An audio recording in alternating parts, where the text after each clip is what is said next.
We have the late 2009 Audi A5 S-Line 2-litre petrol manual.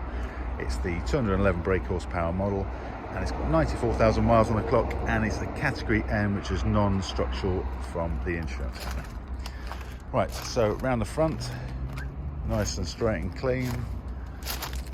No damage on the bonnet or the top. Around the front,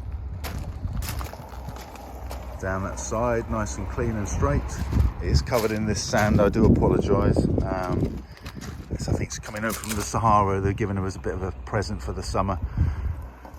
Decent tyres on it. The wheels are nice as well. Down this side and the top.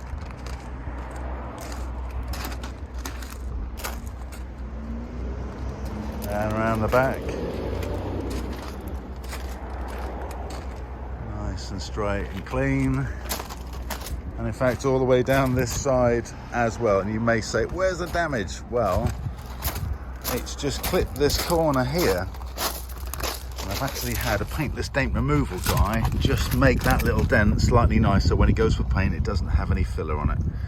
And that little corner will be painted as well. It's probably painted up to about a quarter of the way and blended down that side. And it's also caught a tiny whiny piece there, which will be painted. And down the bottom of the door, if I can find it, it is there and there, which will be just touched up. You really can't see it when you zoom back, and it's really low down. And on the rear wheel arch, there's a tiny bit there as well, which will just be touched up. That'll be polished there, touched up, lacquered, and you won't notice it. And apart from that, that's it.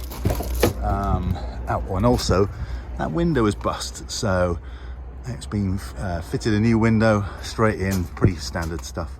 Inside, good spec, sat nav. It's got Bang & Olufsen stereo, which is great. Auto lights, auto wipers, cruise control, steering wheel controls, and a few other goodies. It's nice, and it's got leather and very little bolster wear. So price-wise, I think these are about £7,500. The summer's coming. People will want it. I think £6,500. And for a tiny whiny little bit of paint there, it makes someone a great car.